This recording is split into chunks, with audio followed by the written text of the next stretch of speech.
Hi guys, it's me Faye here at Faye Dusk, and I am doing another video for my Exploring My Inner Faye series.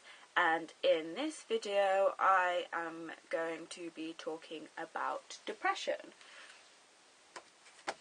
So I think I've said before in a previous video that I've have suffered, whichever way you want to look at it, with depression like in the past. And I take antidepressants every day, and I'm going to lie about it. I take a very small dose, but the antidepressants I take really are just sort of like help to balance my mood, and mainly because I suffer with anxiety as well, and I do get really bad chest pains and things like that, so just to help sort of like keep my anxiety levels like low, if that makes sense.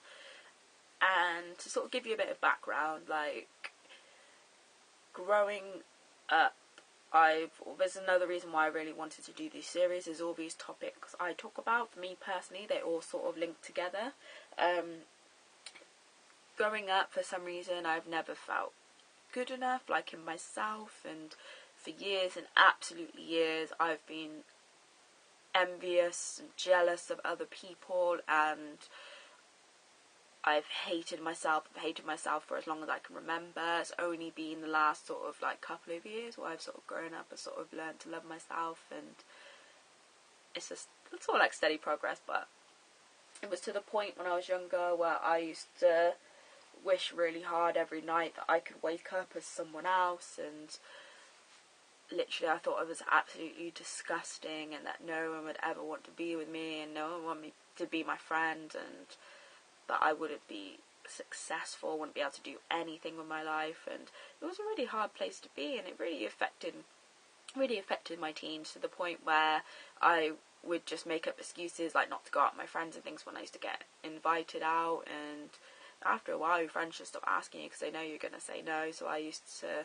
just sit in a lot, and I had a really, really bad confidence because I was shy anyway, but it literally got worse, and it's been really hard, and it got worse, and literally it's been like that right up, I say, the point where I actually went to the doctors and sort of realised I had a problem and spoke to my mum about it, would be the guy that, sort of like my ex-boyfriend, is going back a few years, and I just left the one before, that I worked at. He was sort of like the first guy that sort of properly like paid me attention. He was like my assistant manager. He was a year older than me, and I guess looking back now, it really wasn't a healthy relationship at all. I mean, he was like an alcoholic. He used to drink every day, and I was always just trying to please him, and I always knew in the back of my mind that he would like leave me. But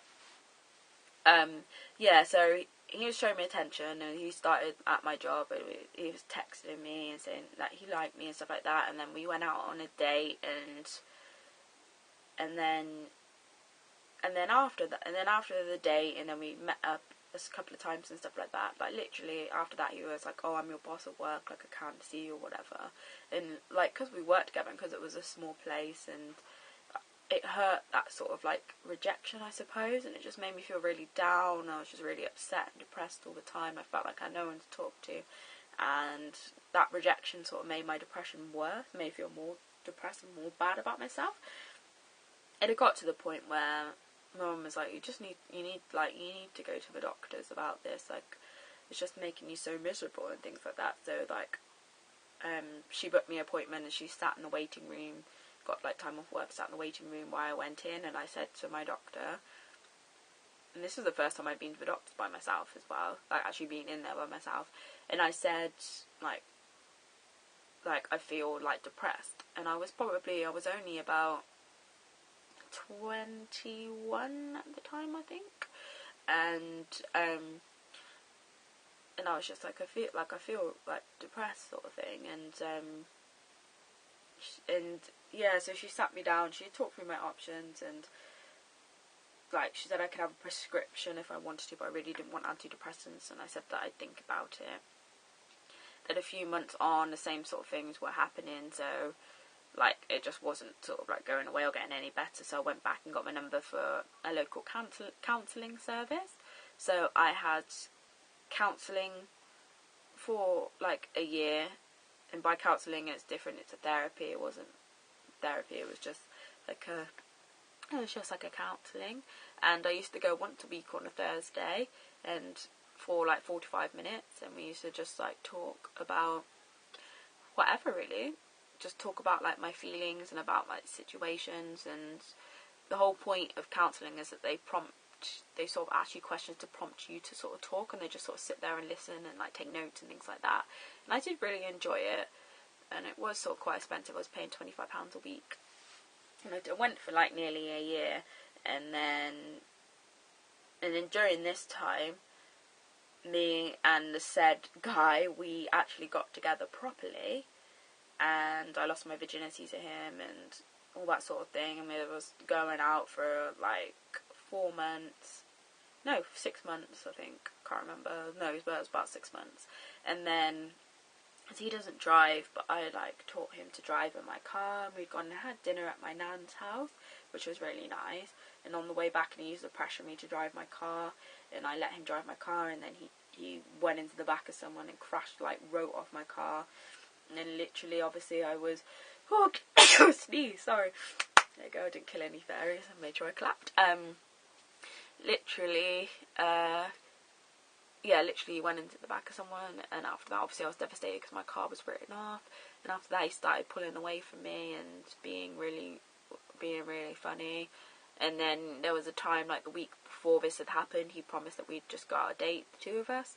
And then I found out later, like, he was ignoring my call, saying he was really drunk. I found out later that he'd taken someone else on a date and cheated on me, and I got really bad after because we went together, and I felt really, really low. And my doctor even gave me the number for Samaritans, and I was having diazepam as well because I wasn't sleeping properly, having panic attacks, and it got really bad. But to the point where I just started to write a suicide note, because I thought, I just can't do this anymore. But it was no dramatic thing that like dragged me out of it, sort of, so to speak. It was just sort of like trying to sort of get on my life every day, sort of trying to do my degree, and just taking each day as it comes, for me personally, is what sort of got me out of that. And now I realise, like, and obviously it was a lesson, so it wasn't stupid, but to think that over like some person and how I feel about myself, that I was willing to like take my life when there's so many people every day would love to have the life I have. And it's just things like that. I mean, obviously I still have bad days and stuff, but, and it's an age thing, I think, as well. I definitely think the more you get older and grow up and experience things, the more you sort of grateful and sort of like grow into your own skin, sort of thing, and sort of realise to love yourself for who you are. So and I suppose it just took me like a long time to learn this lesson, and that's what I want to like share with other people, I suppose. And I mean, if you're interested in finding out more, I mean, I might do a more in-depth video, but I'm sort of like running out of space on my camera at the moment, sort of why I'm trying to sort of like rush through it a bit. But obviously I'm going to talk about my anxiety and things like that as well, and like the sort of tips and stuff that I use, and talk about things like how things I've learned from counselling and stuff like that. So stay tuned for that, and let me know if you have any comments and stuff, and I'll see you in my next video. Bye!